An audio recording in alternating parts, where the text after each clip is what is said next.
Hey, welcome to Greater Life, Greater Impact, everybody. It's nice to see your smiling faces on here, and it's nice to see you show up week after week. Everybody on here. Some of you are new. If you're new to these classes, just know these are being recorded. You're more than welcome to go and watch the replay over on YouTube. My channel is Greater Life, Greater Impact, and you can find me over there to catch the replays.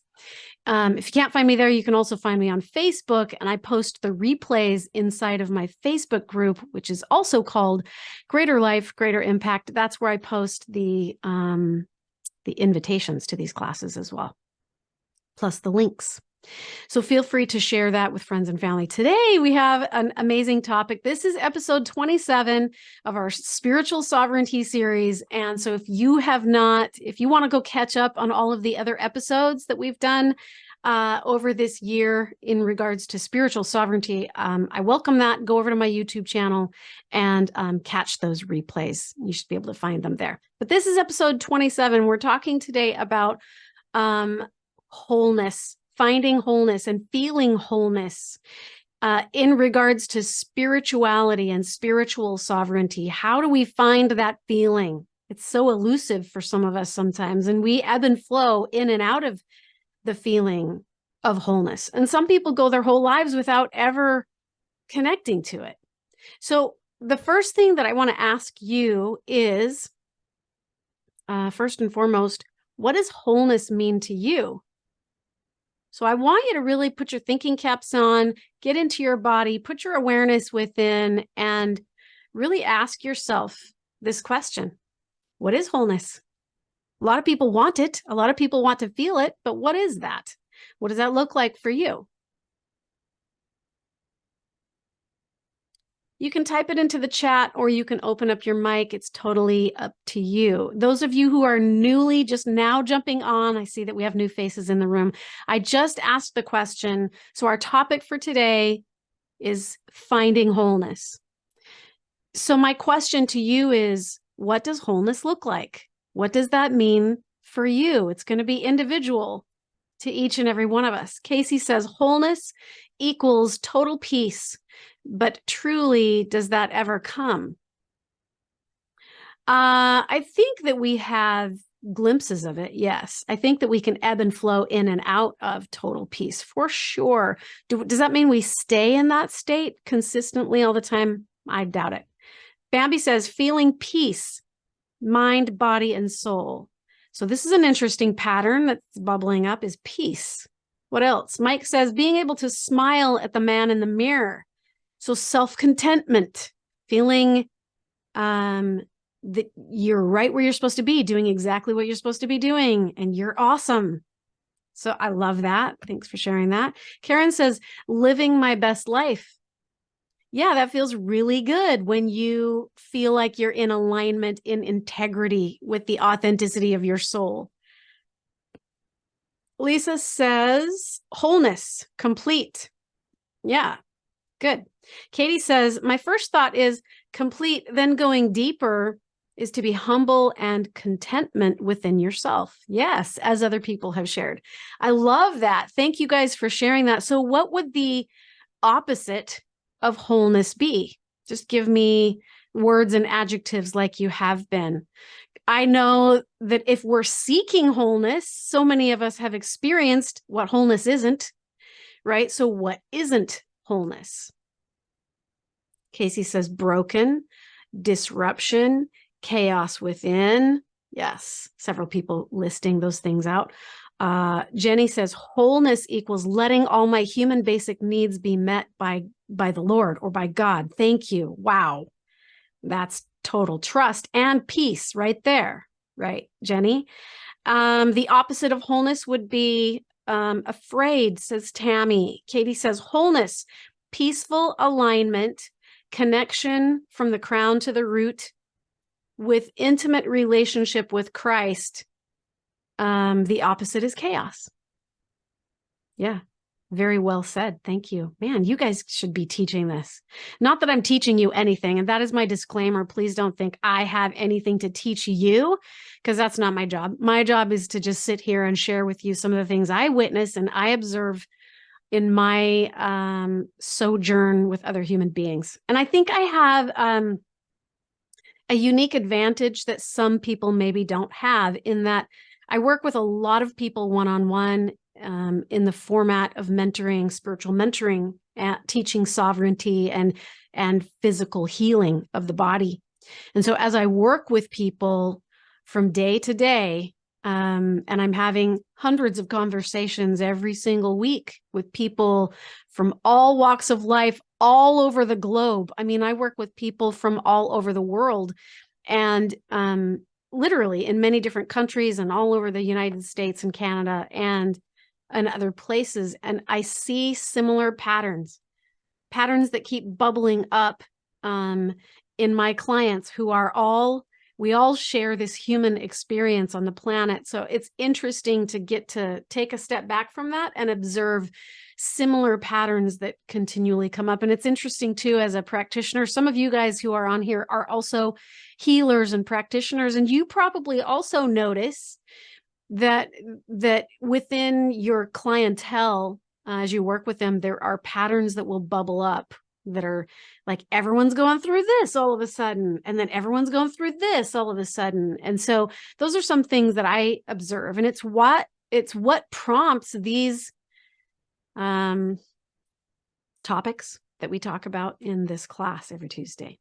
So Karen says the opposite of wholeness would be stuck, sick in my body. Katie says not listening to your heart. Oh, that's painful. That is painful, to avoid listening to your heart and tapping into your higher self. Okay, these are all good things. I'm going to share my screen here.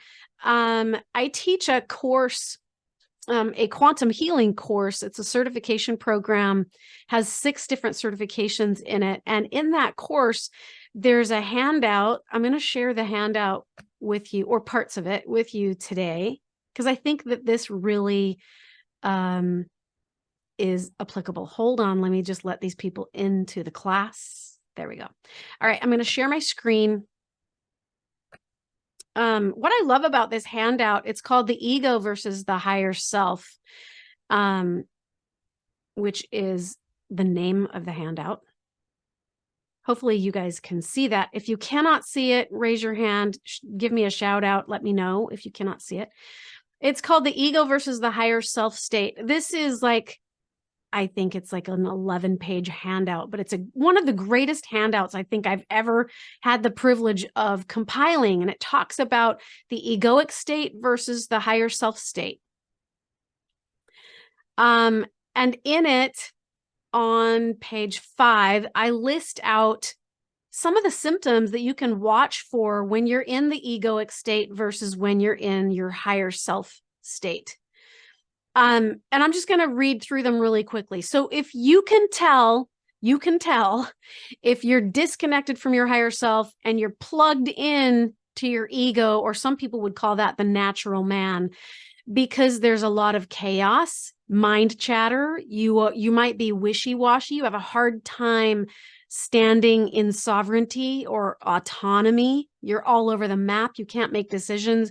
Emotionally unstable, judgmental of yourself, dominantly intellectually governed, meaning you're up in your head a lot. Everything must be proven. Underlying fear or anger to your motivations. You feel out of control, feel like a victim. Stuff happens to you and there's not anything you can do about it. Mental exhaustion, state of emergency, high stress, anxiety, unworthy, unwanted. You feel like you're not enough, not lovable, rich enough, smart enough, pretty enough, blah, blah, blah, enough. You feel like a failure, guilt and shame weigh you down. You feel like a fake, apologetic for yourself, feeling attacked, or that you need to attack back in order to defend yourself. Looking outside of yourself for emotional needs. Your projects expectations onto other people.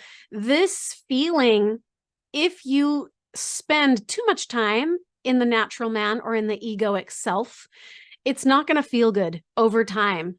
And so you have to learn how to be aware of what you're connecting to and what you're identifying with. How about we'll say that? Are you identifying with the persona of your humanness? your human physical body? Or are you identifying with the part of you that is infinite and eternal? And don't worry about taking notes on this. I'm going to gift you guys this handout.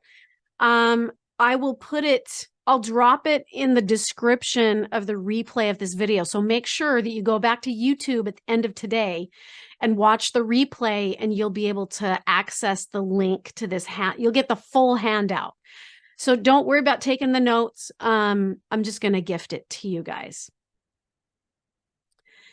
So some of the things that you guys mentioned in regards to feeling unwhole, feeling a sense of unwholeness, not listening to your heart, stuck, sick in your body, chaos, afraid, chaos, disruption, brokenness.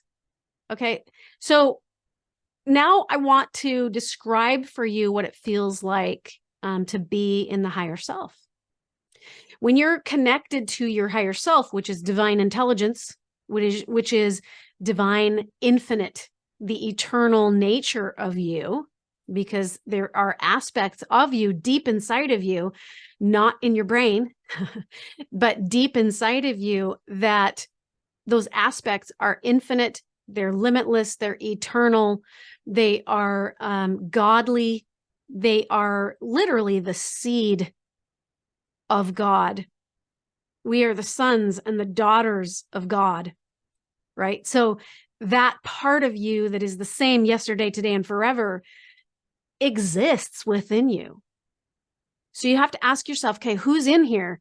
Who is looking through the eye holes of my physical body? Who's doing that stuff? Who's doing the witnessing, the observing, the listening, the looking? Who is it when I'm really aware and conscious and present? Who is that part of myself? So when you're connected to that part of yourself, it's going to feel calm and relaxed, inspired. Usually your inspiration will be towards serving another person. That's where inspiration will almost always lead us, to see other people and to lift them. You feel resolute, confident, peaceful, stable, governed more by a healthy balance of thoughts and feelings. Your intuition leads. You're motivated by love. You feel God is in control and he will handle the details. He, they. To me, God is Father, Mother, and other divine beings. You feel powerful to change and create your own life. You feel rejuvenated and blissful, faith-filled. It's all going to work out. It is what it is, and I'm okay. Just like what Jenny said in regards to trusting that God is your source of income. God is the provider of food, shelter, clothing, water, whatever it might be. God provides those things. And when you can totally lean into the trust of that, you want for nothing, you lack nothing. And you don't have to fear about making anything happen. We live in a world that's been so programmed and so conditioned to live off of fear that we run around investing our entire lives into our careers just so that we can survive and live and breathe and participate in culture and all the things. But the truth is, God designed this planet to support you with or without a career or a job. God designed this planet to support your human physical basic needs. We don't need to run around in the societal pressures doing all of that stuff. We can live on way less than we think we need. So again, tapping into your higher self, you feel loving and lovable, neutral. You have few fixed expectations. You don't project your expectations onto people. God is your source. You feel like a creator and you can collaborate with God. You feel authentic, compassionate. You serve others. You have a higher meaning and purpose in life. And that feels good, feels amazing. All right, so I'm going to copy this and I will just, whoops, maybe I can't copy it. Hold on a second. There we go. I'm going to copy it and I'll paste it into the chat box for those of you guys who want to grab it right now. There it is. And then I'll also put it in the replay for you guys so that you have it. It's a great handout. It's one of my favorite handouts, and it's one of the handouts that I hand out to every one of my private one-on-one clients, because this is a foundational piece. It is if you want to feel wholeness, you have to come to know who you are. There is no other way but through self-awareness, which leads to self-love, which leads to a connection with God, which then leads to godly love, the ability to love God, but also feel God's love back, which then leads to spilling out that love that you know that you are onto your neighbor. Those are the first two great commandments, which is love God and then love your neighbor. But you can't do any of that stuff until you're self-aware and you have self-love. And when you feel that you're enough, it's a lot easier to connect to God's love and then love God back in return. Does that make sense? It completes this cycle of wholeness because it taps you, it connects you to divine infinite potential, the divine infinite intelligence of who you've always been and who you always will be. And that part of you is infinite. It wants for nothing. It lacks nothing. It doesn't need to be improved or diminished. It can't die. It can't lose anything.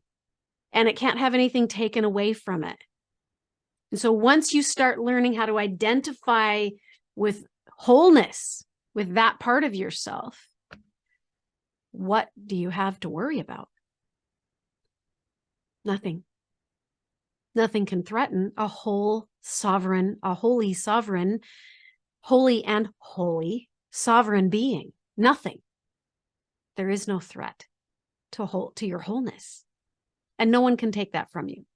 Okay. So as you all know, for those of you guys who follow my classes often, you know, I like lists and I like to compile and organize my thoughts and put them into a format for me that is more simple, because I am very simple-minded. I don't like wading through all of the complexities of life. I like simplicity. So I put together 8 aspects. Here's my list for the class. You'll notice most of my classes have lists. If you can think of others that I forgot, drop them in the chat box or speak it out and let me know that you have something to contribute or something to add. So if, as I talk through these 8 aspects of wholeness and completeness as a spiritually sovereign being, I would love for you to add stories, memories, ideas, additional thoughts. Some of you like to add scripture, and I appreciate it all. So if it comes to mind, don't be shy. 8 aspects of sovereign wholeness, how to feel whole. And then when we get done with these 8 aspects, I'm going to guide you through a guided meditation where you're going to tap into that. So aspect number 1 is to understand and also seek to satisfy your own lack and limitation. So understand where you have emptiness, where your needs are, where you feel lack and limitation. Gain an understanding of that stuff, and then realize the onus is on you as a sovereign, whole, complete being to go and fill those voids and satisfy those needs. Nobody owes you that. And no one's going to be able to gift that to you. It's not your parents' job to gift you love. It's not your spouse's job to gift you love. It's not your partner's job to gift you the feeling of feeling great all the time and feeling satisfied and connected and in love. Although as sovereign, whole, and complete beings, it's awesome to be able to share that with somebody. That's awesome. But it's not their job to gift you those complete feelings of, I love myself and I'm enough. Nobody owes you love, and no one or nothing outside of you can gift you the feeling of wholeness. So in our world, we're programmed and we're conditioned to run around seeking our mission and our purpose and our path and our career and our person, so that all those things can make us finally feel like we've got it made and we are now complete. Now we can just sit on the couch and relax in it. That is never going to happen as long as you're chasing something or someone. Chasing something or someone will always lead to more suffering, because it's not the something or the someone's job to make you feel whole and complete in your mission or in love. Okay, does that make sense? So that's aspect number one, is you got to fill the void within. You got to seek to figure out where you feel empty and gain some self-awareness around that and understand what you can do to feel whole and satisfied within yourself. Aspect number two is when you start to feel depleted and empty and unsatisfied and drained by life. Another word that came up 4 times this week as I was working with people was, what is it? Incomplete. I feel incomplete because I don't have this thing, this understanding, or this person by my side. So I have to feel incomplete until I get that. Okay. As a whole and sovereign being, you can learn to connect to yourself and replenish and repair and recharge and reconnect and remember wholeness on your own. Does that mean we have to live our lives as hermits by ourselves? No, it doesn't mean that. You can definitely and absolutely share interdependently as an independent, autonomous soul. You can share the best parts of yourself with somebody, but if you're not whole and you feel incomplete, you're going to project neediness onto the other person that you're trying to chase. You're going to project, but here I'm coming after you with these claws and I have to have you because you are mine. Nobody wants to feel hunted or chased. Well, sometimes people do, but you know what? At the end of the day, once that process is over and real life sets in, you're still going to be faced with the parts of you that feel incomplete. And you're going to recognize that person can't gift you those feelings. It's not their job. It's fun to do the chase, right? Chasing after dreams and goals and visions and purpose and missions and love and people. Sometimes that chase is fun. But if we're chasing for the sole purpose of so that we can finally feel satisfied and whole and complete, those are the wrong reasons. Also, I think in that category of when you feel depleted and you feel drained and empty and incomplete, it's not, we shouldn't blame other people that we have those feelings, because it's not their fault.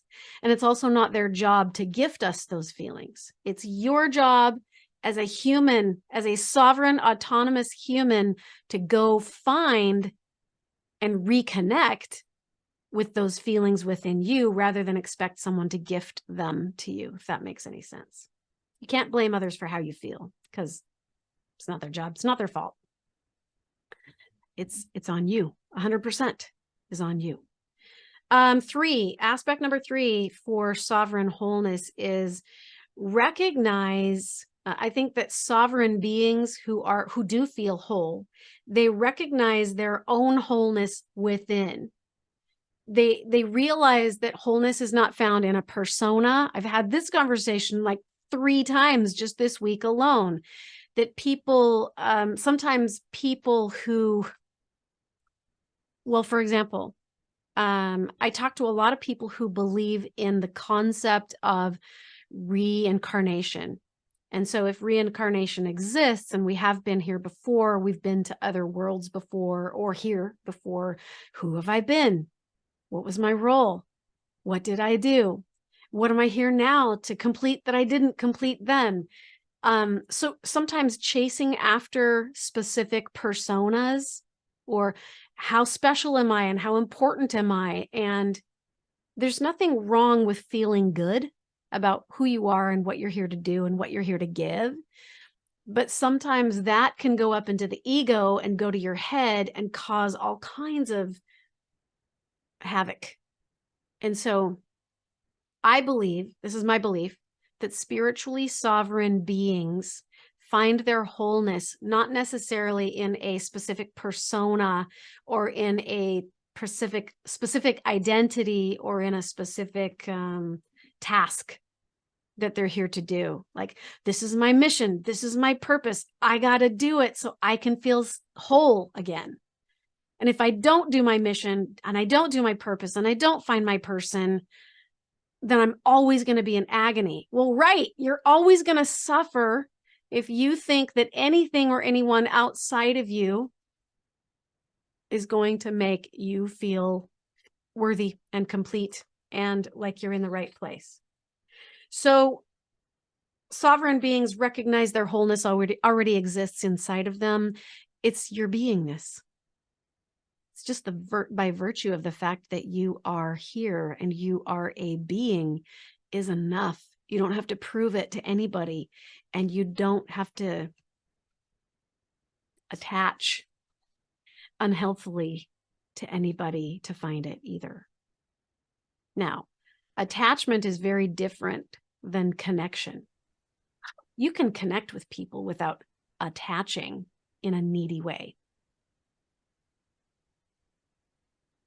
All right, did you have something? Can I make a comment? Yeah. I'm just reflecting on like the traditions I participated in church, and how so much of what I took away was that you have to earn that wholeness. Yeah, as default said, that is ingrained deep in probably a lot of us. Yeah. Yes. You know, I talk about this a lot with my clients, that we find that mentality in so many people who are running around on the planet trying to prove their worth or prove their worthiness. Like, I have to check all these boxes so that I can show the world and show God I'm worthy. And so what happens is it translates into our humanness. It goes up into the ego and it translates into, maybe if I do enough, someday I can be enough. I can earn my way into the kingdom of God and be worthy to be found in a close association with God. Maybe if I do enough, someday I'll be enough. But it isn't about the doing. It isn't even about the persona of, you think about the children of God or the children of Israel or a select elite group on the planet, that these people have the secret wisdom and the secret truth, and that it's their job to impart the wisdom to the whole rest of the earth. There are some aspects to that aren't healthy, that I think that we've allowed that narrative to roll up into our egos and let the egos run the show and take us as a people to a place that I don't think we really intended or God intended for us to go. And I don't know that there's blame to be placed on a specific culture or church or people or person about that. I think it's just the nature of the egoic mind and groupthink. And sometimes groupthink can evolve to take us places we never really intended to go. Okay, aspect number 4, things that I have witnessed in people that I consider to be very spiritually sovereign and whole and complete. One of those people is Christ, Yeshua. And the more that you develop a relationship with Christ, the true Christ, and the true identity of Christ, because there are different identities of the Christ. Once you start to seek that out and develop that more, and you start trying to find these aspects of sovereignty and wholeness through that relationship, that godly relationship, you start to realize, oh, there are patterns. I'm starting to notice this is how This is how he is in his relationship with me. So aspect number 4 is we are here as human beings to work through and also rise above the humanness, the fallen human emotions that come up and that emerge in us as we go through trauma and drama. And we're here to experience the opposites of love and the opposites of wholeness and the opposites of spirituality and the opposites. We're here to experience the opposites of those things that we want to attain. But I think as spiritually sovereign beings, we have to work our way through the fallen human nature of getting sucked into human emotion. And it's okay to have human emotion, but at some point when we experience desire and lust and ownership and greed and jealousy and lack and fear and depression and the insecurities and the sadness and the anger that goes with that, as we experience all those human emotions, sovereign beings, I believe, they know how to transmute that stuff, even beliefs that go with those emotions. They know how to transmute that and turn it back into love and a true representation of who we really are, which is love. They know how to come back home to center, even though they're still going to feel human emotion. And that's normal and it's natural and we're supposed to. Even though we're still going to feel all that stuff, they know how to transmute it. And that's exactly what I do when I work with my clients one-on-one in these one-on-one settings, is I help teach you how to go deep into your body, transmute these lower density feelings and emotions and beliefs so that you can return yourself to center, return yourself to wholeness, return yourself to love, because that's who you are. That's what sovereign beings do. And that's where wholeness is found, is returning yourself to love, returning to center over and over. We're going to do a guided meditation as soon as I get through the next 4 aspects. Bev has a comment. Spiritually, we are all good. Yes, truth. Just as all other creations are good. Example, no bad parts. Richard Schwartz, Society Groupthink wants us to feel negative feelings in order to maintain itself and maintain control. Yes, groupthink can be very dangerous. And sometimes people who are in charge of the group will use mind control techniques to get the group to conform to what they want everybody doing. And that's not healthy either. So as spiritually autonomous, sovereign beings, we have to seek out wholeness for ourselves, not just through a group. I mean, it's okay to be part of these societies and groups and culture and connect with people. There's nothing wrong with that. And to share in faith and share in community, those are all good and wonderful things. But if you start attaching to those things in an unhealthy way and expecting those things to form your identity, you're kind of going to get wrecked and you're going to feel incomplete and unwhole. And you're going to run around in life trying to prove to the world that you're enough. And you'll never get there because it doesn't come that way. It doesn't come to you through the doing. It comes by tapping into the being that you already are. Katie says that's why Jesus would spend time alone with God after healings and etc. He felt the human emotions and recentered with God the Father. I believe that. Thank you for sharing that. I would witness to that. I think that's truth.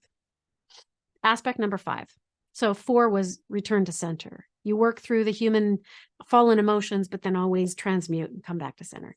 5, self-awareness. Go figure. We talk about self-awareness. We've been talking about it all year long. And here we're halfway through the year. We're still talking about self-awareness. Why?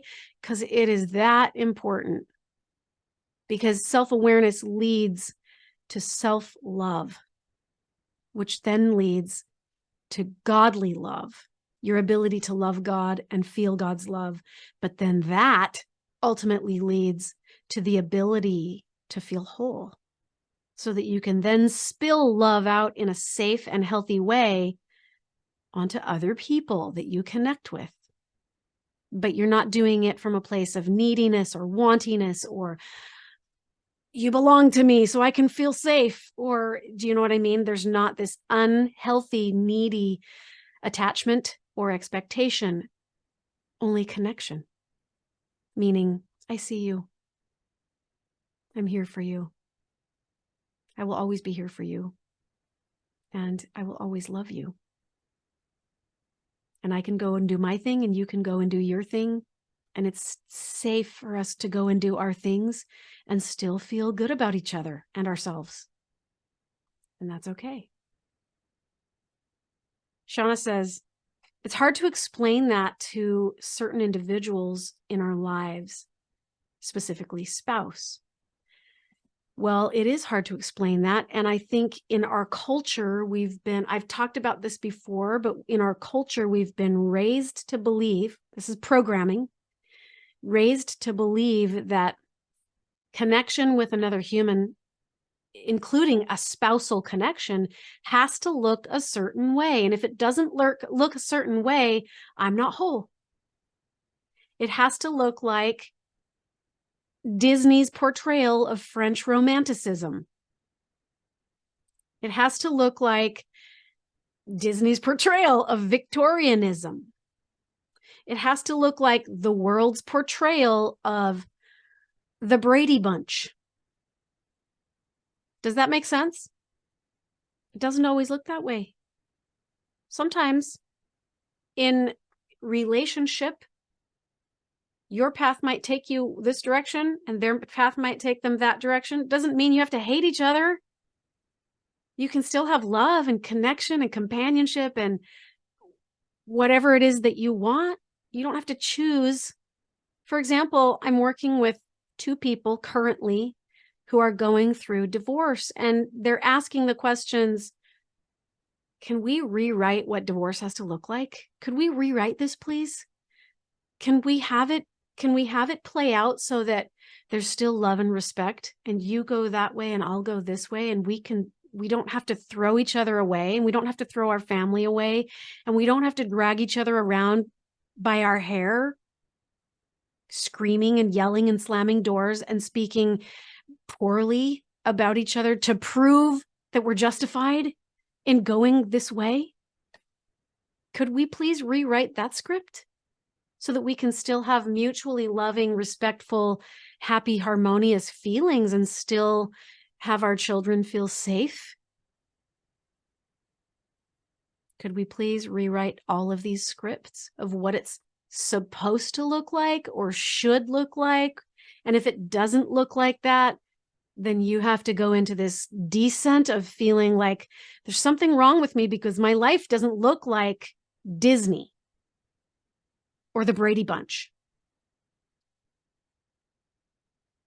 Not everybody's going to be the same.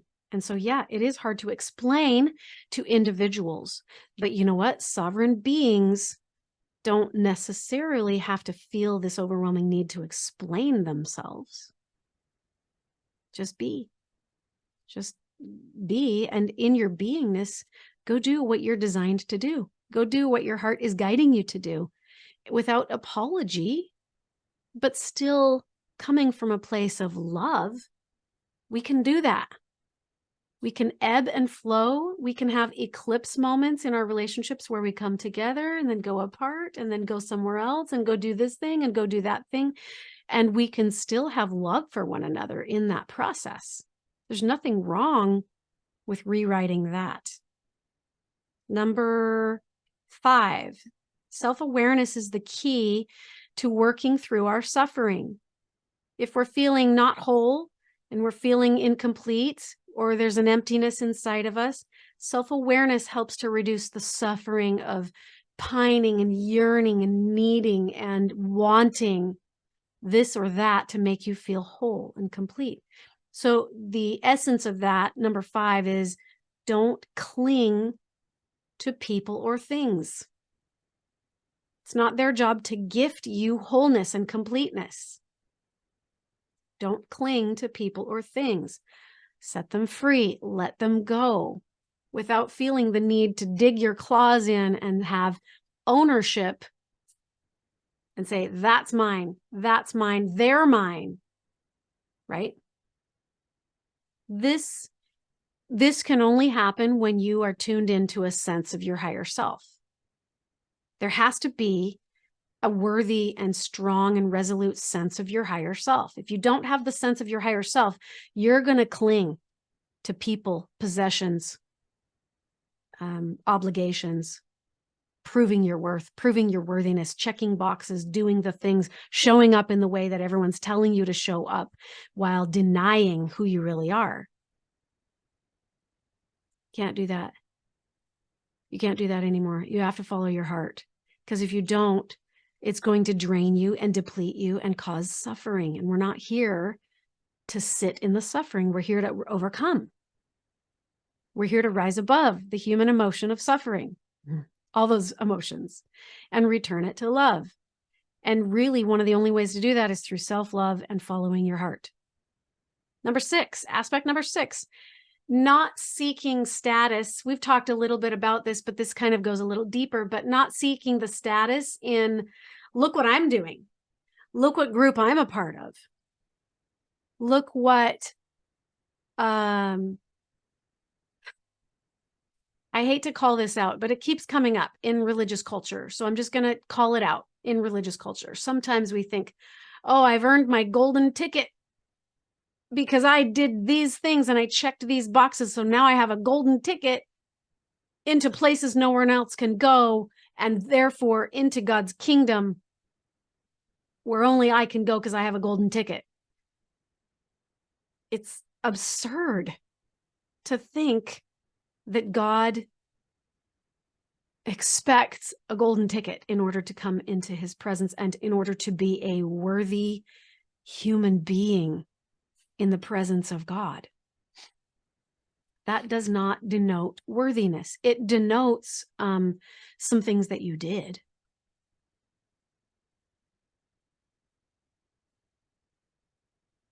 Hold on, just let me read through. There's a private message here. Yeah, can it be seen that everyone and everything that comes into our physical space has a reason, and self-awareness or mindfulness and connection to self is necessary to see what is to be learned or done? I'm having a hard time understanding that. Let me read it again. Everyone and everything that comes into our physical space has a reason, and mindfulness or self-awareness and connection to self is necessary, yes, to see what is to be learned or done. Correct. Thank you for sharing that. Mindfulness and self-awareness is a necessary component for being able to align with what is your true purpose, your passion. So sometimes we'll experience loneliness if we don't have our person or the things that we're seeking or wanting or desiring, and we can't quite get there and we can't quite manifest. Why can't you manifest? Because there's a belief that's in your way that's hindering you from creating. We're all creators. We're all co-creators with God, and we've all created the things that come into our lives through manifestation. These are divine laws governed by God. They're laws of the universe. So often when we're not creating the way that we want and we're not getting the outcomes that we want, we feel lonely, we feel insecurity, we feel incomplete, we feel needy, we get more clingy. But I'm telling you, those things are the recipe for more suffering. So the remedy to create less suffering is letting go. Set those things free and you be free and untethered and unattached. You can have connection without unhealthy attachment. That's what I'm talking about. Casey says, I think we have steered so far away from what God intended when it comes to religion. That's been my personal belief for a few years now. I think that God expects much less from us than we try to put onto ourselves, not necessarily ourselves, but society. And we have expectations from society. that we don't always hold ourselves to. Yes. And what happens is when you fall short of those unhealthy human expectations that you buy into, you're going to suffer, because then you're going to feel incomplete and limited and not whole. Okay. So number 6 was not seeking, it's a vicious cycle. Yeah. Not seeking status in specialness. Sometimes I think we as human beings want so badly to be this elite group that is something special and set aside and set apart from everybody else, because we have either a certain knowledge or a certain mission to fill or a certain purpose that nobody else has. To a degree, owning our specialness and our uniqueness is good. To a degree, every human should know how awesome they are. But that's a personal journey, right? It's not something that you necessarily have to project out into the world and say, hey, everybody, look how special I am. I have this unique calling in life. Most of us have a unique calling in life. All of us do. So not seeking out status in your specialness. Own your specialness for sure. Stand in it. Claim it for yourself, but keep it to yourself. That's all I'm saying. Your mission, special relationships, special uniqueness, special status, in order for you to feel whole, will create more suffering. If you think that those things that you're trying to grab onto and hold on to for dear life are going to make you feel any more complete, think again, because they aren't. They're not there to make you feel complete. You are there to find your own completion in your beingness. So wholeness actually is found in letting go, not clinging.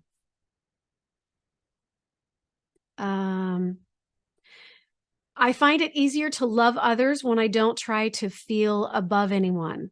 We're all special, unique, lovable. It's easier to love myself also. Yes, it's a lot easier to love yourself when you're in alignment with yourself and you're like, it is what it is, and I'm okay. There's no threat to me. I don't need anything or want anything. I lack nothing. I'm complete and whole, and I'm connected to God, and God is the supplier of all my wants and needs.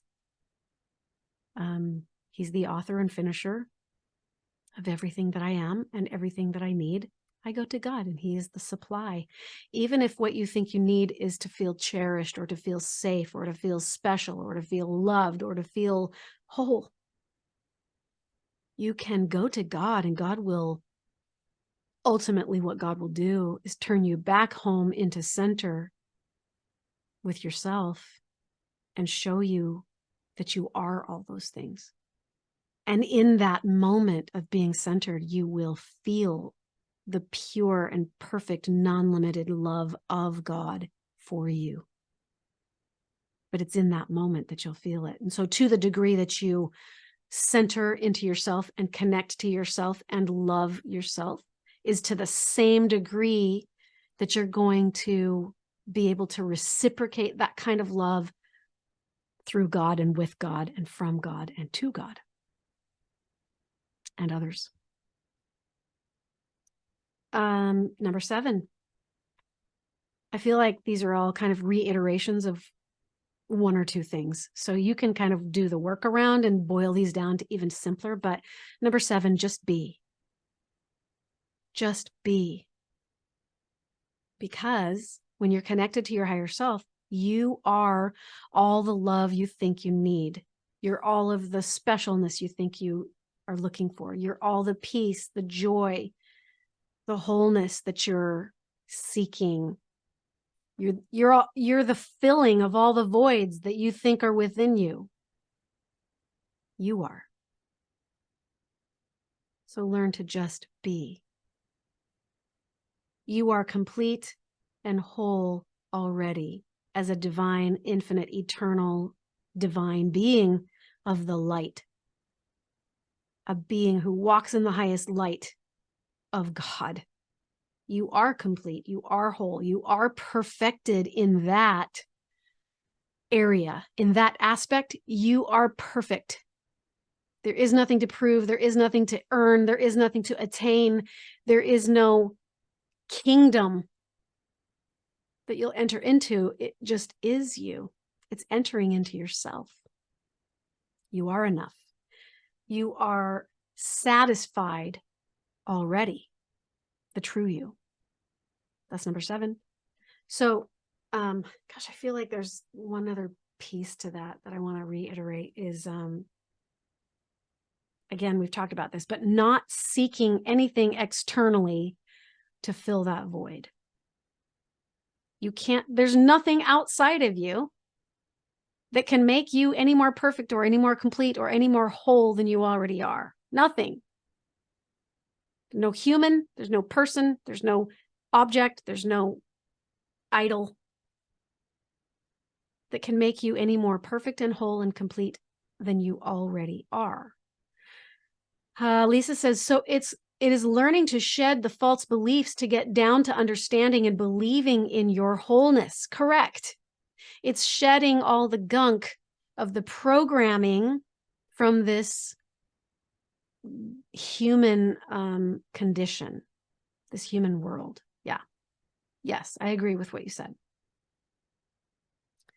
I'm okay already. So what's going on in your outside world that's bringing you down or making you feel depressed or sad or disconnected or whatever?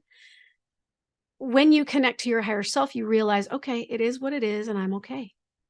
I'm whole. I'm complete already. I'm okay already. Okay. 8. Coming back to self-awareness then, aspect number 8 is working through the pains that come up when you get triggered by people and life and relationships. And, when you get triggered, for example, I had a conversation with a loved one just this past week, and it was shared with me that I had done something inadvertently that had caused them pain and suffering. And I didn't know that I had caused pain and suffering. I wasn't aware, because I wasn't aware in that moment that I was in. I was kind of probably up in my ego self, my unaware self. And so I had caused inadvertent pain and suffering to that person. And so as that was not projected, but conveyed to me, because that person was looking for healing and was just wanting resolution in the relationship. And there was a part of me, my ego brain, that wanted to go into deep pain and sadness and go, what is wrong with me? I'm a horrible person. That I could be so oblivious and unaware of that person's needs in the moment that they needed it, that it caused pain and suffering to them. What is wrong with me? Well, it takes a great level of self-awareness to go in and do your own introspecting and ask these higher and harder questions of not necessarily what's wrong with me, but what was that? What was I doing? Because that will lead to humility. And I believe that this is aspect number 8, really working through the pains that you inflict on other human beings, maybe unconsciously when you're in unconscious moments, having to work through the humility of that, or the humiliation of being wrong or being bad or being seen as something other than what you want to project out into the world. Someone sees you differently and they're giving you feedback, but it's hard to not take that personally and go, I feel like a horrible, worthless human being that has no value, and now I'm not whole anymore. We have to work through those pains. How do we work through the pain of incompleteness and lack and insecurity that comes up in us as we work our way through life? We have to seek to understand ourselves first. But in that process, we also need to remember to seek to understand others. to be present with others and to seek understanding. What do they need? What do they want? What is their perspective? What are they experiencing? And how can I meet them and show up for them in that moment? It's a two-step process. So self-love isn't just so that you can love yourself and be all egotistical about yourself. Self-love has everything to do with generating the ability to love and see others, and then going out into the world and serving in that way. That's what self-love is for. That's what it's about. It's about connecting to God so you can connect with other humans and see them, hear them, and be here for them.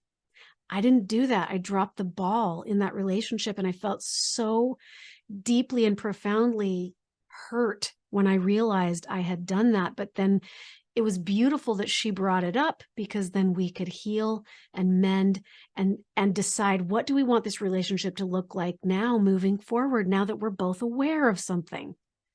Go ahead, Jenny.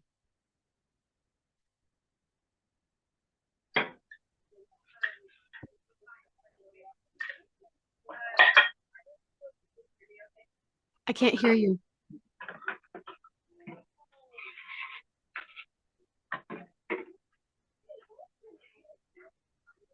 Oh, darn. I really want to hear your comment. Make sure off the Bluetooth. Oh, I can hear that. I hear that. Good night. Oh, there we go. Can you hear me now? Yeah. Okay, sorry. My husband's listening too, and I guess his Bluetooth has the microphone, not mine. Sorry. That's funny. I wanted to share with you, if I could just for a second, was I just had the same, like a very similar experience. I had a very dear friend of mine who a couple of years ago I felt really strongly to share something with her but I didn't feel like it was necessarily my place to share it with her, and I kept feeling like the Lord was asking me to tell her something, and I just was like, I prayed and I studied my scriptures, make sure I was in tune to the light before I shared with her this thing, because I knew it was going to be like a hard thing to hear.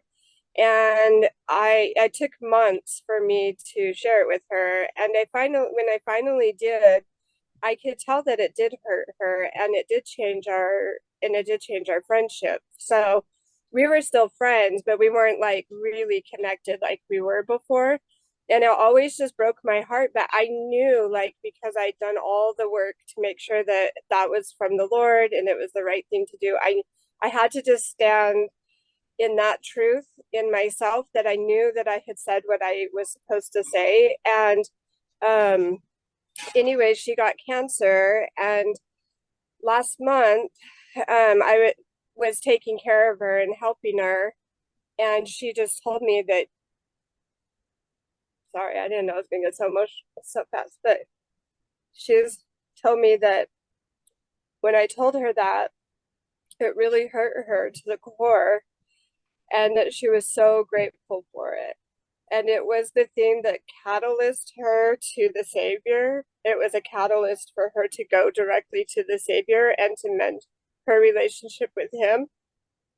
And that she found peace, in this life by what I had said. By it hurting her, it took her to a place that she needed to be to repair her relationship and to be whole with the Lord. And so I was so grateful, like, for the Lord to show me that 360.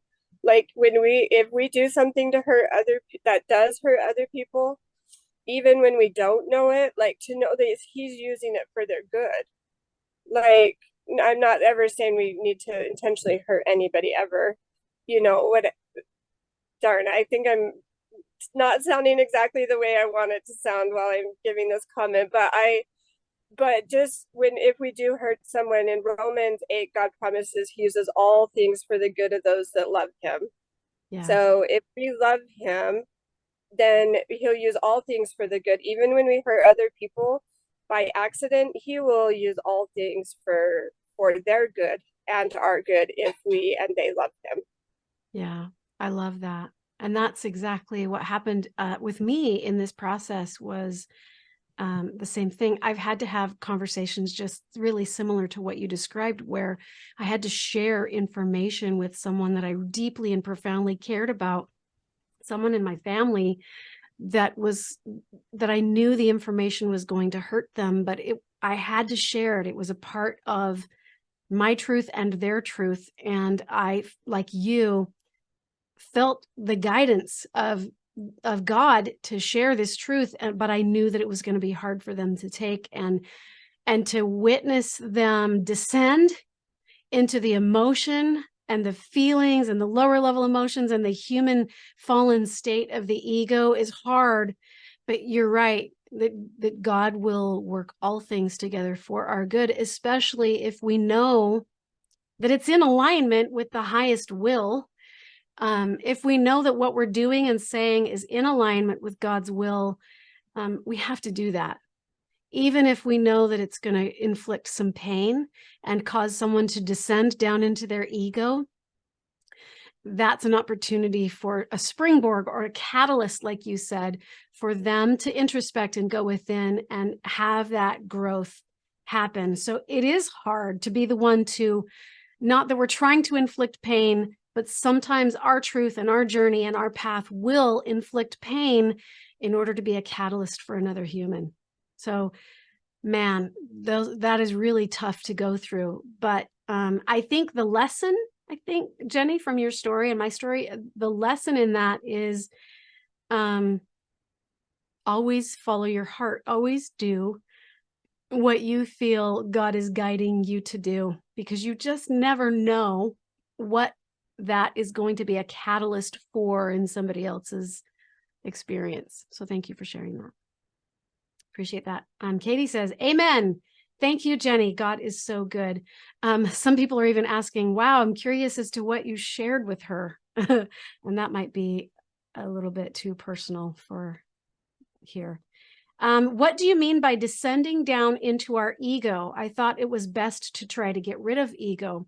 Well, sometimes when we're on this journey of self-awareness and introspection, we do descend down into our egos. We do feel the fall of human emotion, and we have to go through those experiences sometimes to look at the darkness within ourselves, the shadow parts of ourselves. That's what I mean by descending down into the ego. Sometimes we have to go in there and look at the shadow parts of ourselves that maybe we were unaware of, things that we were doing or saying or projecting that was being hurtful to somebody else. So we have to kind of do an introspect and come from a place of humility so that we can then heal those aspects of us that are dark or shadowy or egoic.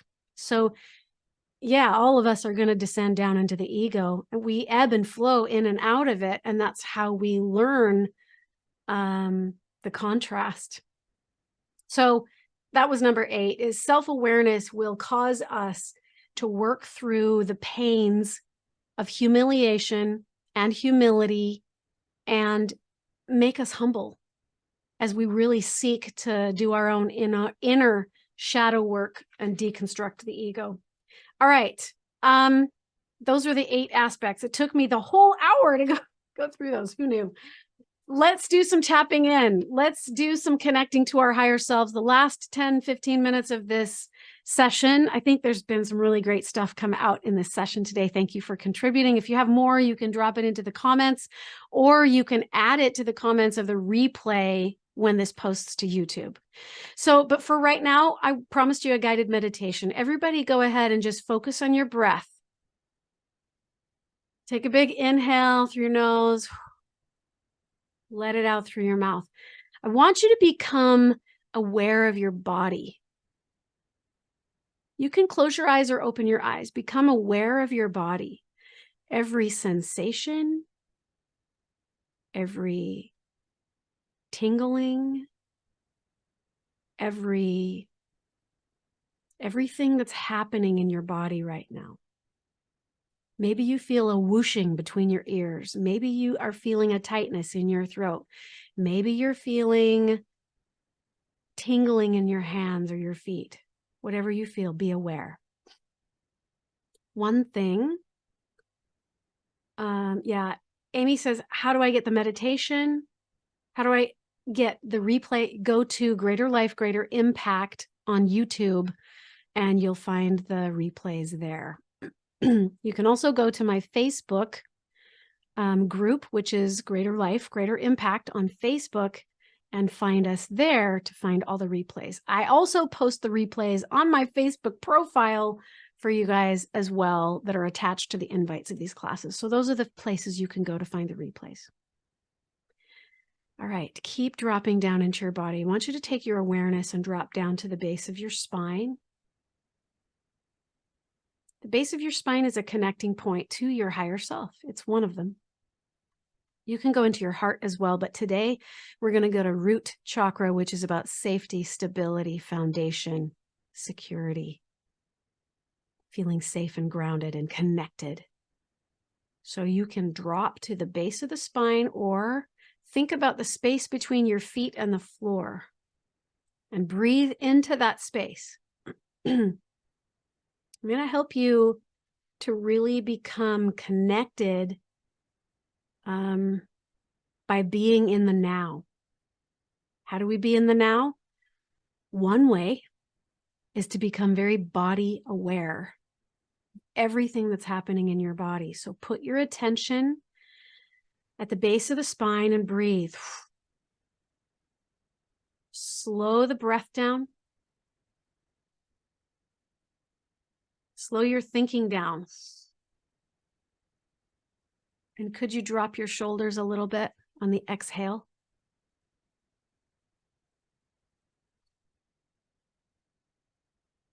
I really want you to connect with your body. I want you to connect to the inside of your body because that's where you reside. That's where your higher self is. That's where your higher self is anchored. And there are connecting points. There are portals to it.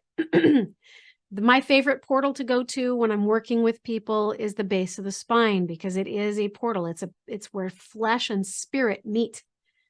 So drop down into the base of the spine. Let's pretend that there is an imaginary mirror at the base of the spine. It's a full-length mirror. It allows you to step into this room where you stand face to face with your higher self.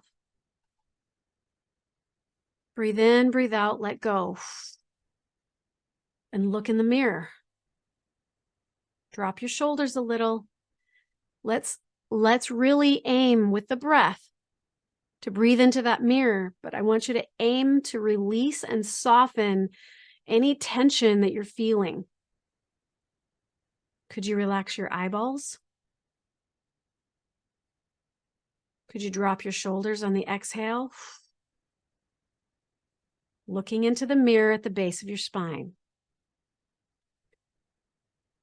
Could you shrug your shoulders just to kind of open up some space there so that energy can flow? Maybe roll your head, open up some space. Feel that tension leaving your body as you open up more space.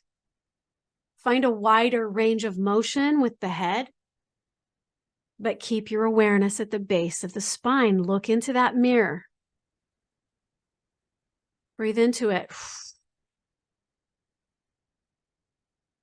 Would you relax your tongue and your jaw as you breathe out and you're dropping your shoulders into your body? Could you also relax your jaw, your swallowing muscles, and your tongue? Do it. Sink down into your body, sink down into the mirror and stand in that room face to face with your highest self. Look at yourself. If we were to unzip and peel away the layer or crust of this physical mortal body, what would you be looking at? in your mirror.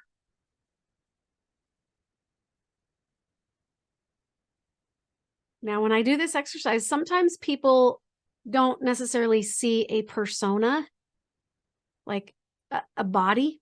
Sometimes they'll just see light, bright light.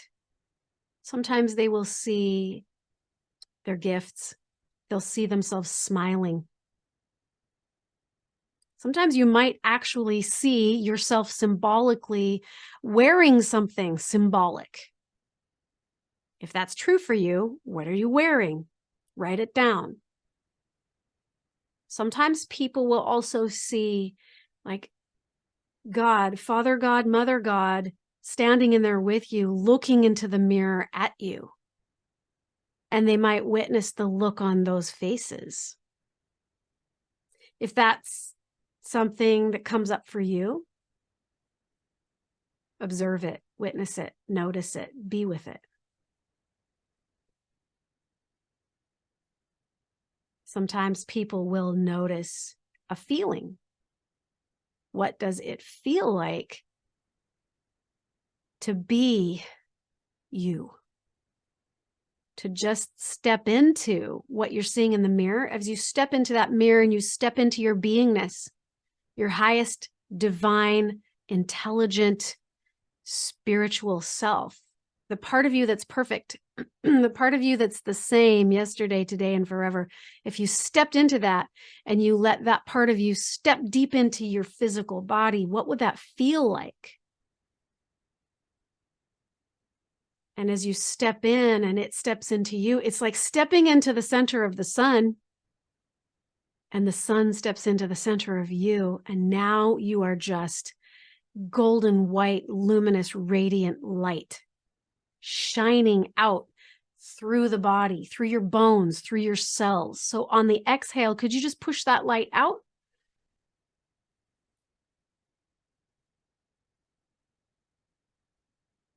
Just allow yourself to notice the luminosity of you. This is you feeling into the feeling of your presence, your essence. Who's in here? Who's shining through my bones and my body?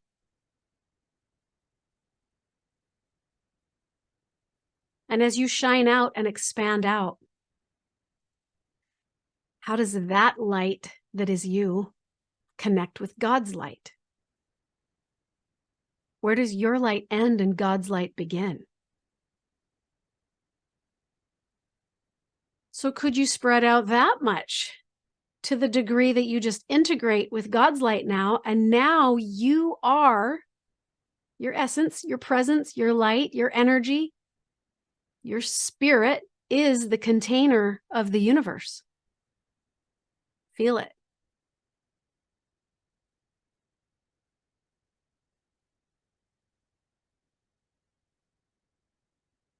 Feel it. Drop your shoulders on the exhale, drop down deep into your body, go into the entire center now, from the top of your head to the base of your spine, down the legs and feet. Tap into the wholeness of your entire center and just let that become the sun. To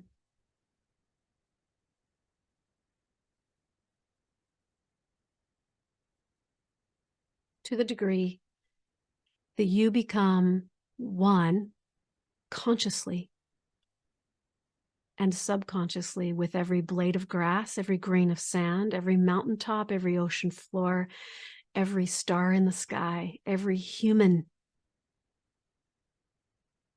in the world and out of it. Breathe in, breathe out, even every non-human. Breathe in, breathe out, and step into the oneness that is God. How do you connect to and relate to God? You step into his oneness, his omnipotent, omniscient relationship with you. God's light is everywhere, and so is yours now, because you just tapped in and integrated with the light. That doesn't make you less special, and it doesn't take away from your identity. It just means You're integrated with the light, but you're also at the same time shining through this mortal body and also a spiritual persona. You're shining through all of that stuff, and you are the unique divine expression of the light. Your identity is the expression of the light. Nobody else can shine the way you shine. No one else can be you. Only you can be you. So for the last couple of minutes, I want you to just go into the stillness and the silence of it all and just be.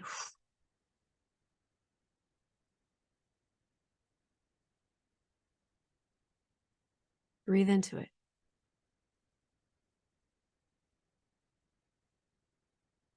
Who are you? Are you a feeling? Are you a doing?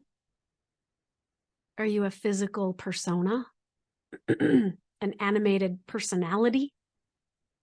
Or are you the actual light and essence and intelligence and consciousness that shines through all that stuff?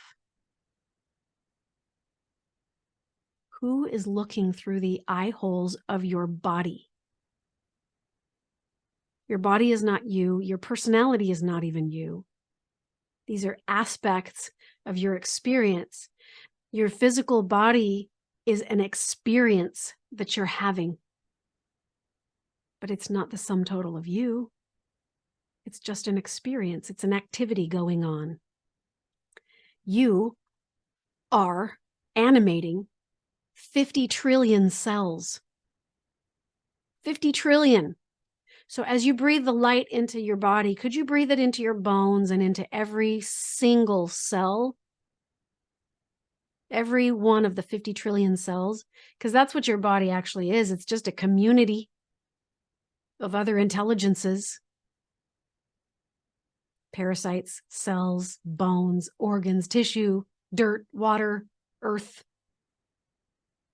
You're animating that stuff that is material, but it isn't the sum total of you. When you look in the mirror, you're not looking at the sum total of you. You're just looking at a physical experience that's happening. And you, as a divine being, an eternal, infinite, non-threatened being, non-limited being, you are animating all that stuff, including your brain and your ego and your personality. You're shining through that stuff.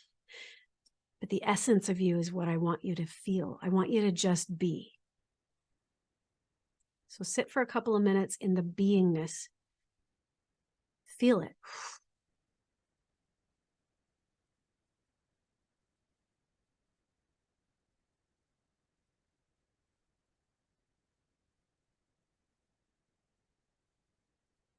Feel the infinite nature of it.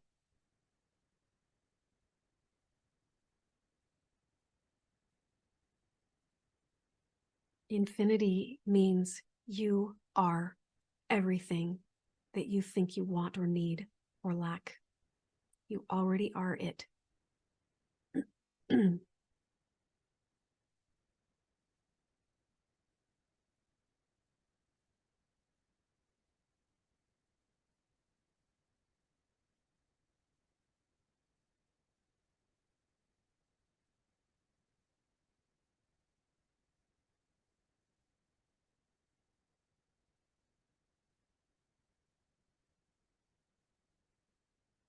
Okay, so witnessing and observing your higher self then shining through the body, shining through the community of 50 trillion cells, and animating and lightening and influencing and affecting all those things, all the material that's having activity.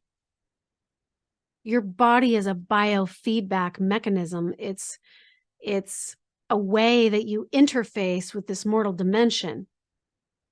But your higher self is where you're going and who you ultimately are.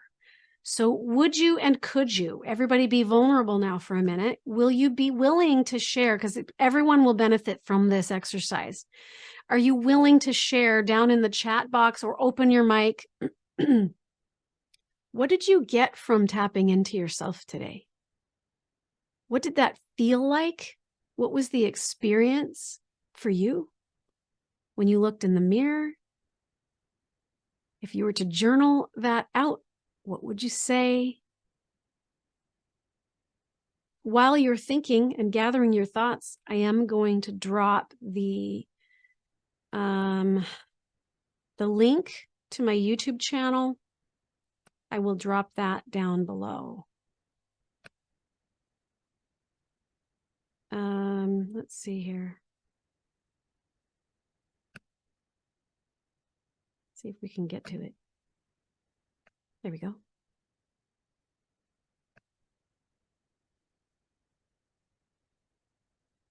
Okay. For those who requested the YouTube channel so they can get to the replay, I'll drop that down below. You're welcome to take that with you. Edith says, I felt love for myself. It made me cry. Awesome. Probably tears of joy, I'm guessing. There's nothing better than self-love. No other human, not even your romantic relationships and partnerships, can give you anything close to what self-love feels like. So good job, Edith. You tapped into wholeness today. Yes. Casey says, the unhealed little girl I was, that was a little uncomfortable, but not surprised. That's exactly what's been facing me lately, forcing me to face it and heal. Yeah. So Casey, if you need help, you can reach out. Also, I recommend going to that little you, the little version of you. Take your higher self with you and be that version of yourself as you go to little 5 or 3-year-old you, little girl you, and just pick her up and hold her and say, I love you. I'm sorry. Please forgive me. Thank you. You could also say, I see you.